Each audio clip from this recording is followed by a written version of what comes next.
Yeah, that was quite a reception. How are you doing? Welcome to Nicer Tuesdays.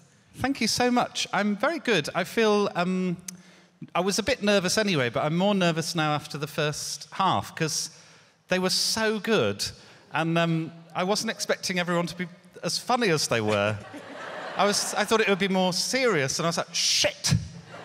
I've really got to up my game. But I'm really thrilled to be here, and I've never been in this theatre, and it's stunning. I didn't realise that this was here. Absolutely, yeah, it's lovely. Well, anyway, thank you very much for joining us tonight.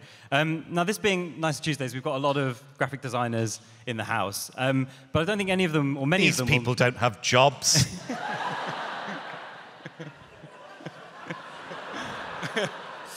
I'm not sure I can say that. No one's saying they do. Is graphic design a job? I have to legally say yes for my job. Yeah. Just kerning, isn't it? Kerning's not a job. You're saying that to the wrong crowd here, definitely. Did you see me on Laura Koonsberg? There's someone with the wrong crowd. I read in the Sunday Times this weekend that I'm being blamed for the fact that she's lost 1 million viewers. I'm so happy with that. Shouldn't have drunk before this, Matt. Yeah, I'm going to have to keep pace. All right. Do I need the questions? I don't know. I was going to ask you, you obviously started your career at the beginning of your comedy career making posters. Oh, yeah! That was the start of my career. That's where it all started. Yeah, that's a painting of a man having coffee poured into his arsehole. It's very Next graphic. question. Yes. Sorry, Matt, I'll behave. No, you do you. You do you. So we are obviously going to see lots of images of Joe's work behind us on the screen. So yeah, that might not necessarily tally with the conversation. Yeah. But you started by making posters for fellow comedians on the tour, right? Yeah. How did that start? So I was doing stand-up, but I also did. I love graphic design, and I loved making weird little logos and animations and things when I was at school. A child of the Flash generation, and I miss Flash. I loved Adobe Flash. Steve Jobs fucked it for all of us, because I think actually it was very good. But when I started doing stand-up, you don't earn...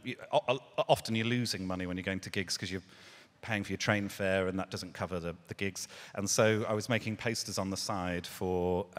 sometimes not for stand-ups, I was making little things for people in Birmingham and whatever. But yeah, I did one, I found one I did for Rob Beckett, which I'd forgotten I'd done, and it was for one of his early Edinburgh shows. And it's absolutely fine. It's not, not groundbreaking work, but it was a way of making a bit of extra cash while I was... I don't know why I sent that to you. I don't... My early work there, very profound work.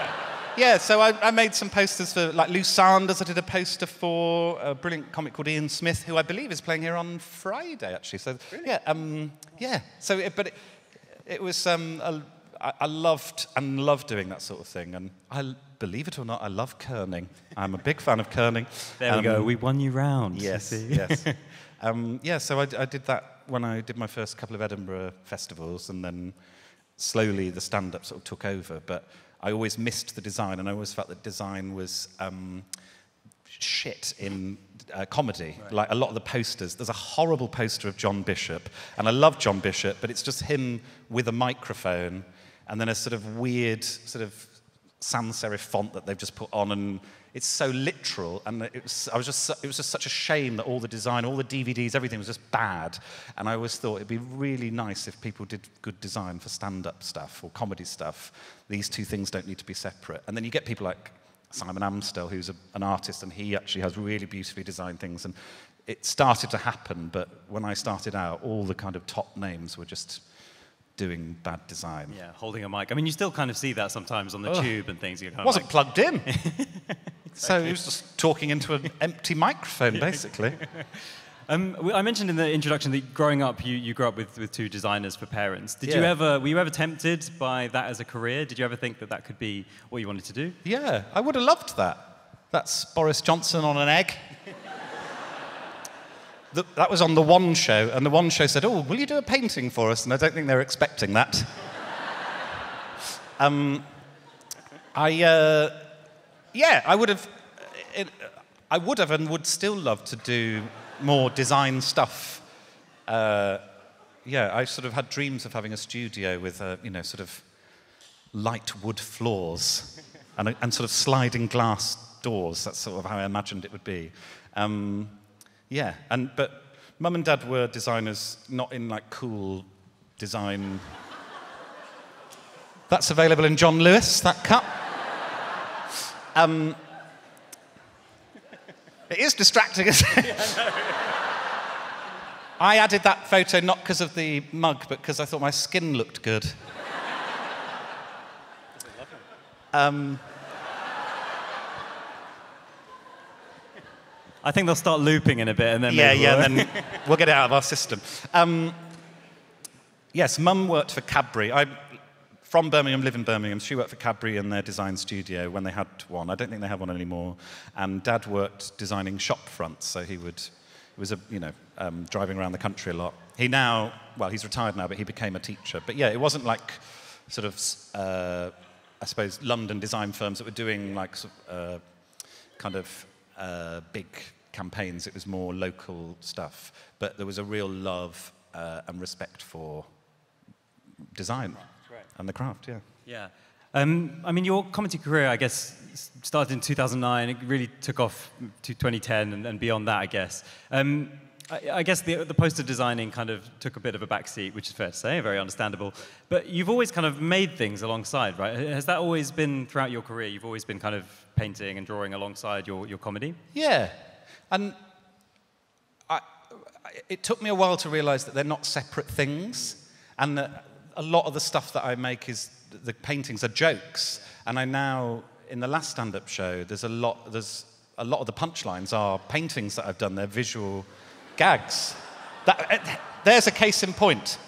That was in the last show. It might need some context. That basically there were some homophobes saying they're teaching kids how to have gay sex in schools, and I thought, how would that book look?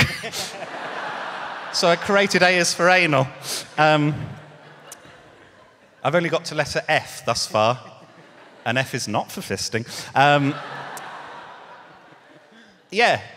So they become jokes, and I think it all filters into each other. So I don't see them as separate, really. I see them as part of the work. But it took me a while to work that out, because actually stand-up, and I loved stand-up because of its simplicity, the fact that it's just someone with a microphone, and I always loved when you went to a comedy gig and it was just the microphone in the stand before anything happened, and the sort of potential energy in that microphone was really exciting to me. It still is.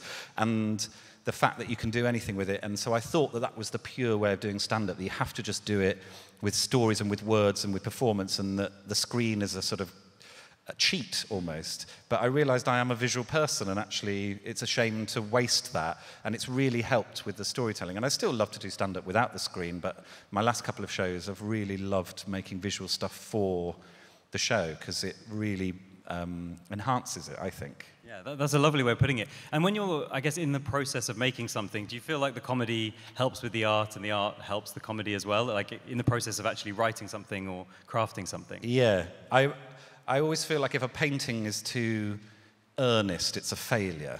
I'm much happier if it's funny. If it looks a bit off and a bit silly, or like I've tried and failed at something, that's funnier than if I've done like a genuinely good portrait of someone. And that's the goal for me, weirdly, is not to be good at it. Yeah. I mean, I guess I love the way you put it as kind of like two sides of the same practice almost, or the same skills. I guess you do have to make a decision, on a day, okay, today I'm going to paint, today I'm going to write comedy. What is the balance these days of how much time you're spending on each of those things, or how are you breaking up a month, Yeah. At the minute, it's a lot more visual, a lot more painting, but the month is... It depends on what I'm up to, really. So I'm starting doing stand-up again, and so the only way of writing stand-up is to force yourself by going and doing stand-up. If you can be sort of too in your head about it, and actually you just got to book some gigs and stand in front of an audience and go, I've had this thought, and see if they laugh. It's just trial and error, really. And it's terrifying, but it's actually, once you get going, my favourite process. And there's a gig at the Moth Club in East London that I do on Thursdays occasionally, and that's just so experimental, and there's lots of people doing some weird stuff, and those are my favourite gigs, because you're really messing about with stuff and failing a lot there, and the failure is always more interesting and funnier to me than the success, really. Yeah, interesting. You have a studio. I mean, we were talking about studios earlier. Maybe not your dream studio with the light oak floors, but you have a studio in your beloved Birmingham in a custard factory, I think, an old custard factory. Yeah. I know a couple of my colleagues, Ruby and Lucy, came and visited you there a few months ago, about 6 months ago. They had a whale of a time. There's a wine fridge in that studio. That's where that went wrong. That makes a lot of sense. The shoot progressively sort of not went to suggest that It's Nice That team are unprofessional in any way. But sobriety was not a word that we were used to by the end of the session. Yeah, I love that studio. It's just a sort of, I actually got the studio because I thought I could write comedy there. There's a comic called Gary Delaney who is a joke writer. He writes brilliant one-liners, and he said to me that he got an office and he would go, because as a comic, you wait for the gig, so you're sort of spending the whole day either travelling to the gig or just sort of wandering around, worrying about the gig. And he realised that if he actually treated it like a job, went in 9 to 5 and wrote jokes, had an hour off, that it became a lot more productive. And I thought that's a brilliant idea. And so it started like that. And then I started buying clay and paint and things like that. And it sort of morphed into... But I still write jokes in there, and I write bits and bobs, but it's sort of scattered, really, yeah. I mean, you spoke really eloquently there about how the mic standing on the stage is like an amazing space and an amazing kind of potential. Where are you happiest? Are you happiest in that studio when you're making things, or are you happiest on stage with a mic in your hand? Maybe not right now, but, you know. Yeah. No, I'm very happy now. Very happy now. The happiest you've ever been is right now. It depends on which stage and who's in the audience. Right. And also how well I've done, like how well I feel in myself. There's some gigs where I've felt amazing, and the first time I did Live at the Apollo was one of the best nights of my life, because I felt like it was proof that I was a comedian, and there was this thing that was never going anywhere, that was a 10-minute set of me being funny in front of a room. And then I did the Frog and Bucket in Wigan, and there's no evidence whatsoever of humour from me that night, and was not happy there. But the studio is a consistent kind of calm, happy space, I would say. But there is frustration there, obviously, because when you're making things, there's lots of time when you go, like, I wish I hadn't done that, or whatever.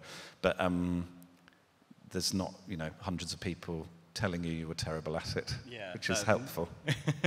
I mean, I wanted to talk to you about kind of creative self-doubt, really, because it's obviously something that affects anyone who's expressing themselves, creating something original, unique, and putting it out into the world.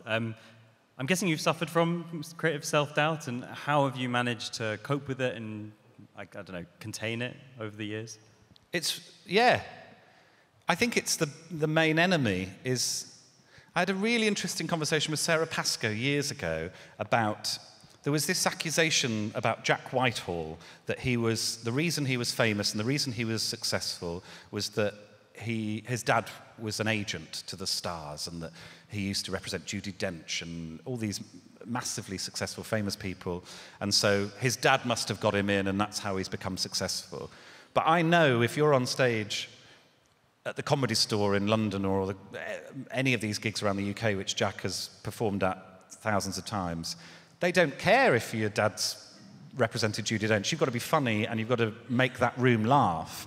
And he's so talented and he's so skillful. But what Sarah Pascoe said is, yes, he is, but being around those people, being around someone like Judi Dench or whoever, you see that success is possible. Right. And I, growing up, and I'm not sure, I imagine Sarah feels the same, I didn't know anyone that was famous or successful in any way. And so that was an abstract idea to me, that the idea that you could be successful at something was complete like pie in the sky, essentially. And so everything that's sort of happened in terms of my career has been a surprise to me, and a delightful surprise. Some things not a nice surprise, but most of it's been delightful. And I think there is a sense of you've got to stop listening to that voice that says you can't do this, because actually you probably can. And a lot of people are coasting along on not necessarily as much talent as you think. That's not me slagging off Jack Whitehall. I think he's very talented.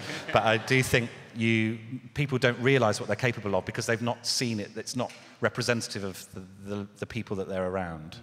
I mean, you're a very big proponent of kind of making stuff for the sake of making stuff, and I guess quietening that inhibition and that inside critic, right? Yeah. Well, that's it. There's ultimately, it'll all burn up, and why worry too much about it? It's just, ultimately, for me, it's that moment to sort of scratch that itch. And obviously, it's great if people go, I love this, or whatever, but it's sort of, the real gold is in that moment when you make something, or you come up with a gag and you go, that's so funny, and the first time you realise something's working, that's the moment, and you can only capture it for that second, really, and then the rest of it's sort of, I don't know, diminishing returns, and it's actually, the making thing is the magic, really, for me. That's really interesting. So I guess advice for this, audience of creatives is just kind of get a job! That's my advice. Set you up there. I thought you were going to go in a different direction, but okay.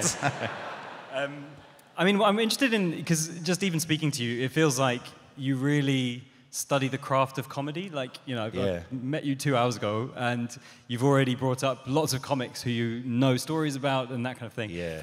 It sounds like you've studied the kind of craft of comedy. I guess, do you do the same with the visual arts, or is that much more of a kind of open, free space for you to express yourself, and you're not, desperate to know what other people are doing and that kind of thing? Well, that's why I love It's Nice That. And like teenage me is finding this ridiculous that I'm here, because I've always loved It's Nice That. And again, I didn't know anyone that was making work like that when I was growing up. Gradually, some of my peers who've gone on to be graphic designers and done amazing things, they started to do it for themselves. But there was no one in my kind of small peripheral, small circle that was making incredible animation or the things that we've seen this evening.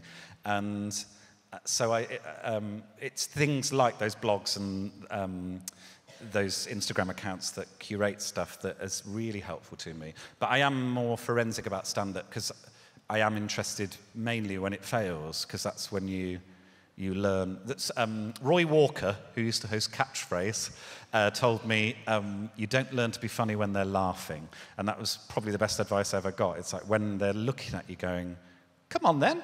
That's when you frantically, your brain does something, or it doesn't, and you live or die by that. But I loved going to the Comedy Store in Manchester when I was at university there and watching people die. Basically, I loved it, because I went, oh, I wonder why that happened. And then you start to see why. And then when you go up there and die, you go, oh, it's because I did what Steve did.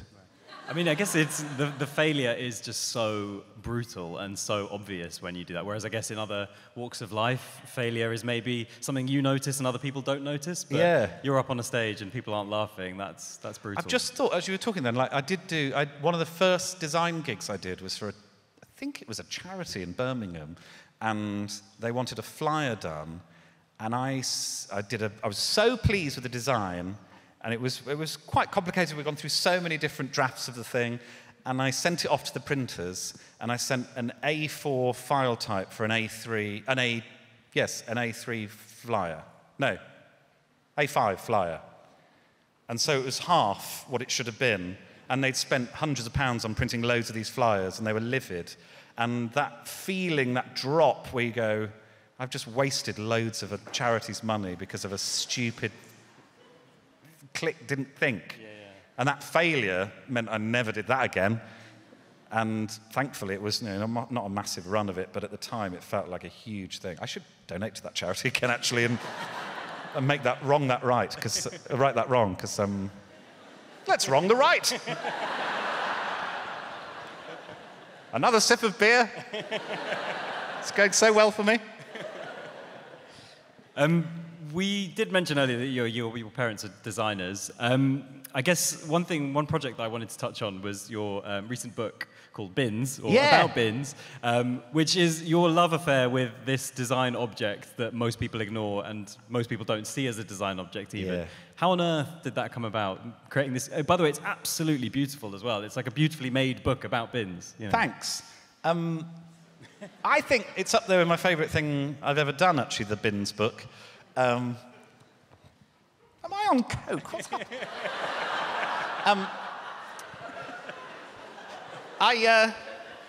So I made a book. I made a book with a big publishing house years ago, and it was a comedy book. But again, the design, some of the designs they sent through, I thought, have you given a child this?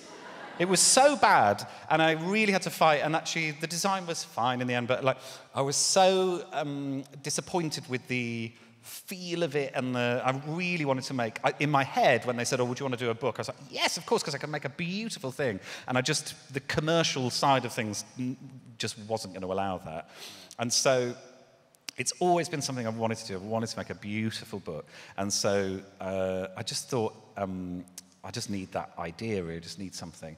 And I was filming, and a DOP filmed this bin, and I was watching him do it, and I was thinking, why are you filming this bin? And it was in this lovely countryside, sort of bucolic countryside, and this horrible bin in it. And then I looked at what he was filming, and I was like, I totally get it. And the more I looked at bins, I was just like, that's it, the book is bins. And so, in lockdown, I've got thousands of pictures of bins, it is an obsession. But actually, they are very designy. They're block graphic shapes and often wild colours. The bins in Lewisham are this ridiculous, horrible gauche blue, like sort of PPE blue, and they're everywhere, but you sort of ignore them, but they're there. And I just thought, this is it, basically. So I then took loads of pictures of bins and then worked with a brilliant designer called Billy Temple, and we worked together on putting it together. She makes extraordinary books and's worked with a lot of artists, and we worked together on making a beautiful thing, and she knew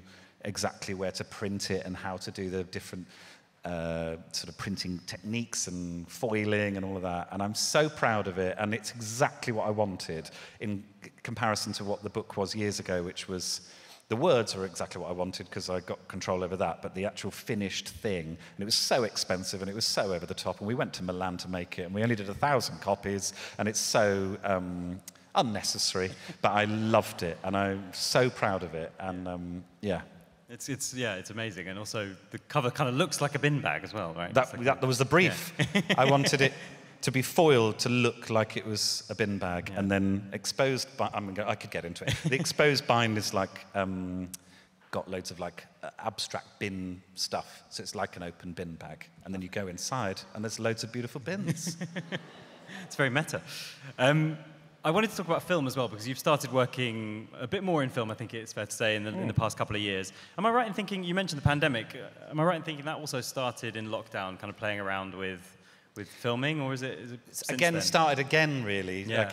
I made little films when I was at university and at school, and it was all, again, I don't see that as separate, because the films are sort of silly jokes, essentially, and I love short form. I love Jean-Pierre's talk, because that is, I completely agree that short films are they're sort of seen as oh yeah, well done, make a feature, and there's these amazing shorts are sort of left to YouTube and not they should be celebrated. And I'm not sure I've got a feature in me, because I don't really think in long-scale narrative. I think in jokes, and I think in quick kind of payoffs. And short films can really do that really powerfully. Yeah. And there's some amazing short films. And so, yeah, I just thought, can't do stand-up. In lockdown, I bought a little camera and just started messing around, and it just gradually escalated. And the last one, which is called Linda, we made in Birmingham, and I sold some art prints to fund it so that we had a good budget for it, a decent budget.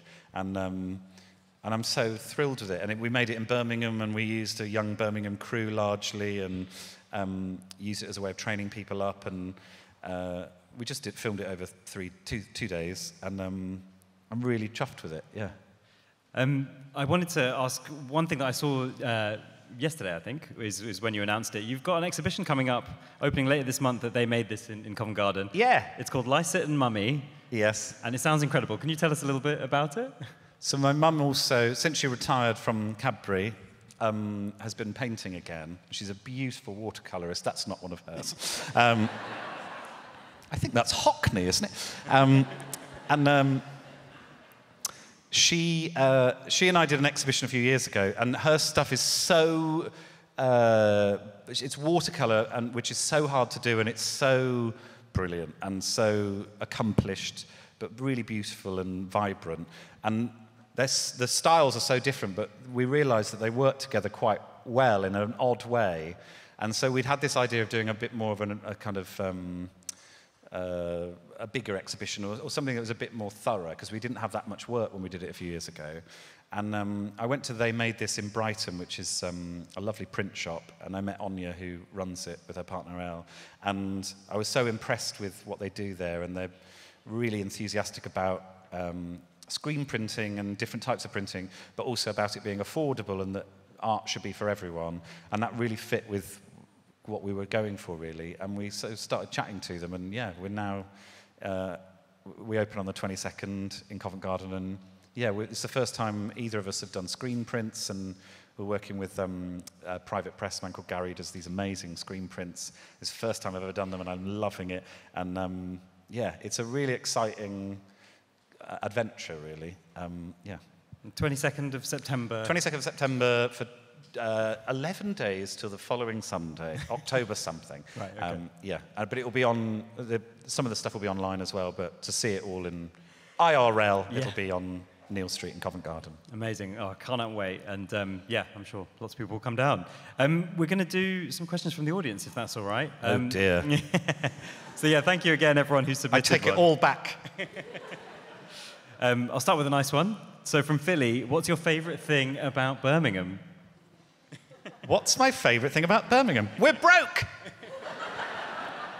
I think Birmingham's got this... I think some people... Well, I know some people in Birmingham, because I've been on the Birmingham Mail's comments section, do not like me. And I think it's because, one, I'm probably irritating to them, but also there is something about shouting about Birmingham that's not very Birmingham.